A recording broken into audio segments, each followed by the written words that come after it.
Hello students. अच्छा, इसी क्रम में हम आगे बढ़ते जा रहे हैं। अब अगला टॉपिक आ जाता है वैद्युत द्विध्रुव के कारण किसी बाह्य बिंदु पर वैद्युत विभव।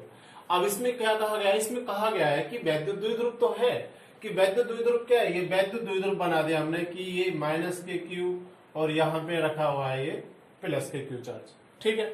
अब एक चार्ज हमारा माइनस का और एक चार्ज हमारा कैसा है? प्लस का है। तो प्लस चार्ज और माइनस चार्ज के कारण जो भाई हमारा जो निकाय बन रहा है वो क्या कहलाता है? हमारा वैद्युत द्विध्रुव कहलाता है। और जिनके बीच की दूरी क्या होती है? 2l।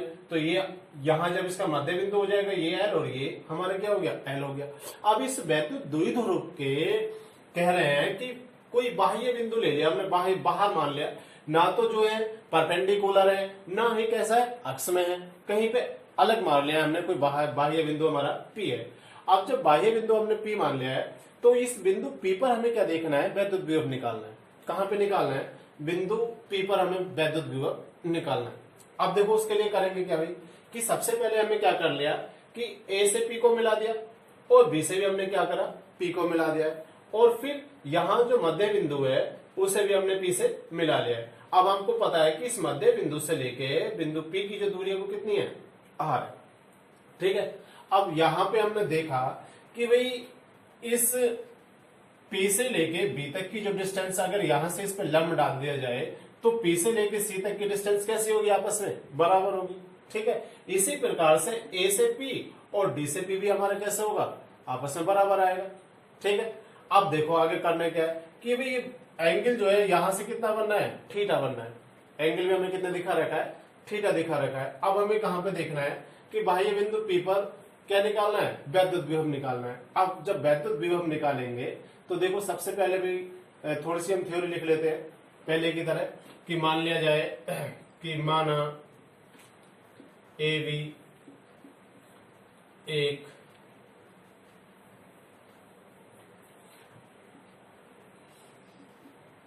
वैद्युत द्विध्रुव निकाय जो माइनस क्यू है प्लस क्यू कोलॉम के आवेशों से मिलकर बना।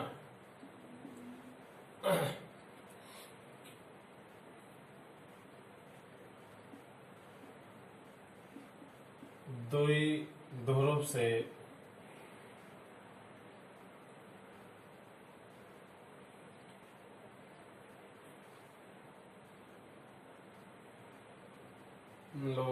द्विध्रुव के लिख लीजिए के मध्य बिंदु O से स्मॉल r दूरी पर एक बिंदु, एक बाह्य बिंदु P है जिस पर वैद्युत विभव ज्ञात करना।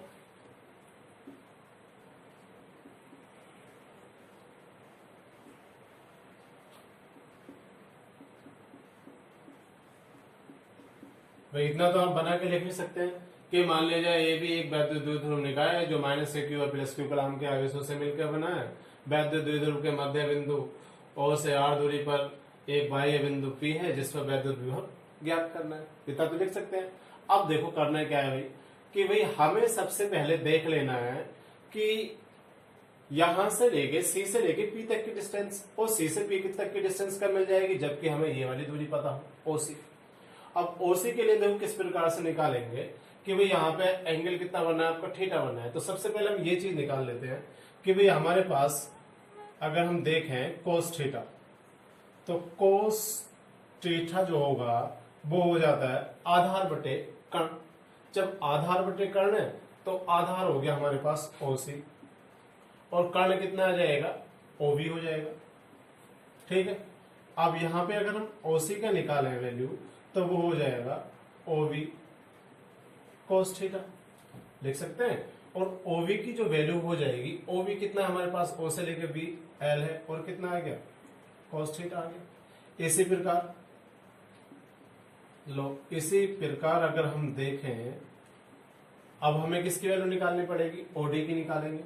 तो ओडी जो हो जाएगा, ठीक है, ओडी जो आएगा, फिर लो पूरे निकाल लेते हैं कि cos theta is equal to हो गया ओडी बटे एओ, या ओडी की वैल्यू निकालेंगे तो वो हो जाएगा एओ cos थीटा के।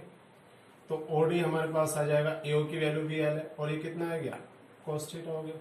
ठीक है, इस प्रकार से हमें ओसी भी मिल गया है, और क्या मिल गया है, ओडी मिल गया है। अब देखो जरा आगे अब यहां पे हमें देख लेना है, सबसे पहले निकालेंगे एपी कि जो ए से लेके पी तक की डिस्टेंस है वो किसके बराबर होगी, ओ से लेके डी से लेके पी तक की डिस्टेंस के बराबर होगी, और डीपी जो होगा वो किस किसके बराबर हो जाएगा, ओडी और प्लस ओपी के। भाई ओ से लेके डी तक की डिस्टेंस और ओ से लेके पी तक की डिस्टेंस। तो एपी की जो वैल्यू आ गई, ओपी कितना है, ओ से लेके पी है हमारे पास आर पहले लिख लेते हैं, और ओडी कितना आया अभी हमारे पास, एल cos थीटा। इसी प्रकार वही अगर हम देखें, ये तो एपी था, अब हमें क्या निकालना है, बीपी निकालना है। तो बीपी जो होगा वो किसके बराबर हो जाएगा, वो हो जाएगा ओ सीपी के। ठीक है, और सीपी जो होगा वो किस प्रकार से निकालेंगे कि सीपी की जो वैल्यू अगर हम निकालें तो फुल दूरी हमारे पास हो गई ओपी, ओपी में से अगर हम घटा दें ओसी तभी तो हमें सीपी मिलेगा। तो देखो यहाँ पे कि बीपी की जो वैल्यू आ जाएगी वो बीपी निकल के आएगा हमारे पास, ओपी तो हो गया आर, और ये हो जाएगा एल cos थीटा। बस इस वाले इसमें जो है कह सकते हैं डेरिवेशन में कि हमारा इतनी चीज थोड़ी सी फालतू है कि भाई अब तो हम निकाल सकते हैं माइनस के क्यू चार्ज के कारण और प्लस के क्यू चार्ज के कारण भी, वैद्युत भी हो कि भाई हमारे पास डिस्टेंस मिल गई। अब कि भाई हमारे पास डिस्टेंस कितनी आ गई, बीपी की वैल्यू आ गई आर माइनस के एल, उसके बाद में एपी की वैल्यू कितनी आ गई, एपी की वैल्यू आ गई हमारे पास आर प्लस के एल। ठीक है, देखो किस प्रकार से, सबसे पहले माइनस क्यू चार्ज के कारण ले लो या प्लस क्यू चार्ज के कारण ले लो। देखो किस प्रकार निकालेंगे कि पहले माइनस है हमारे पास, लो माइनस निकाल लेते हैं, माइनस क्यू आवेश के कारण विभव। अब जब इसके कारण विभव निकालेंगे, लो यहां पे रख लिया जाए V1 मान लो कि 1/4πε0। देखो यहाँ पे हमने कोई भी माध्यम नहीं लिया था, अगर हम माध्यम मान लेते तो हम कांस्टेंट रख लेते के। अब जब हमने कोई माध्यम माने ही नहीं है तो समझ लो इस समय ये सारा का सारा डायग्राम और किसमें, निर्वाता वायु में, और उसके लिए कैपिटल के कितना होता है, 1 होता है, तो इसलिए आप के को नहीं लेंगे हम कि भाई आवेश हो गया हमारे पास Q और दूरी कितनी है A और P है, आगे हमारे पास AP। तो V1 इज इक्वल टू हो जाएगा हमारे पास कि भाई चार्ज कैसा है, भी हमारे पास माइनस का है, जब चार्ज माइनस का है तो भी हमारे पास ये आएगा माइनस। तो माइनस के 1/4πε0 इंटू, चलो के नहीं है, Q और AP की वैल्यू कितनी है हमारे पास, वो है R प्लस के L और cos थीटा। ये समीकरण होगी हमारी फर्स्ट। उसके बाद में तथा प्लस Q आवेश के कारण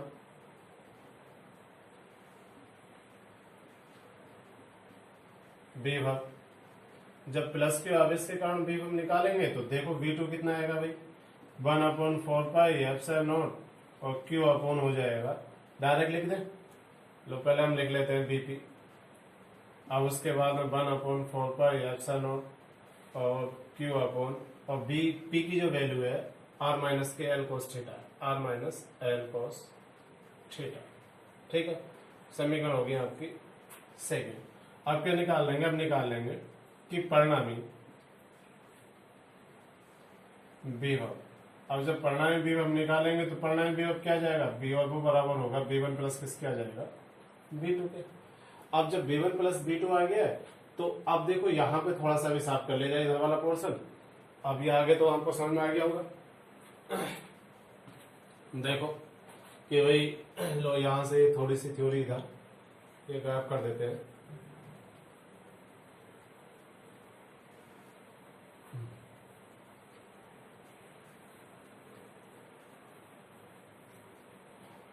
तो v इज इक्वल टू हो गया हमारे पास, b1 की वैल्यू रख लो।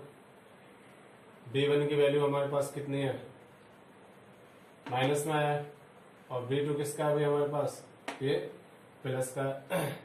तो b1 है हमारे पास -1/4π∈0 Q/R+L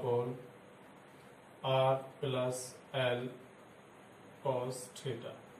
फिर प्लस b2 आया है 1/4π∈0 Q/R-L cos थीटा। अब देखो कि यहां पे जो है v इक्वल टू चल रहा है, v इक्वल टू सब में से हम कॉमन ले लेंगे Q/4π∈0। ठीक है, पहले प्लस वाली वैल्यू रख लेते हैं भाई कि यहां पे आ जाएगा 1/R-L cos थीटा। ये वाली माइनस वाली डाल दिया R+L cos थीटा। ठीक है, एलसीएम ले लो तो Q/ कितना हो गया 4π∈0। एलसीएम लेंगे तो R का स्क्वायर माइनस L स्क्वायर और cos स्क्वायर थीटा हो जाएगा। इसकी मल्टीप्लाई इधर करो, इसकी इधर करो, तो R+L cos थीटा माइनस के R हो जाएंगे और प्लस के हो जाएंगे L cos थीटा। R से कैंसिल हुआ R। v is equal to हो गया, एक और एक मिलके 2 हो जाएंगे तो 1/ लिख लो 4π∈0 और ये हो गया 2QL और आ जाएगा cos थीटा अपॉन ये हो गया R² माइनस L स्क्वायर और cos स्क्वायर थीटा के। पहले की तरह ये सेम टू सेम यहाँ पे लिख लेंगे, परंतु कि P इक्वल टू कितना होता है 2QL, तब v इक्वल टू आ गया 1/4π∈0 P cos थीटा बटे R² माइनस L स्क्वायर और cos स्क्वायर थीटा के। अब यहां भी देखो क्या करना है हमें, यहां लिख लेंगे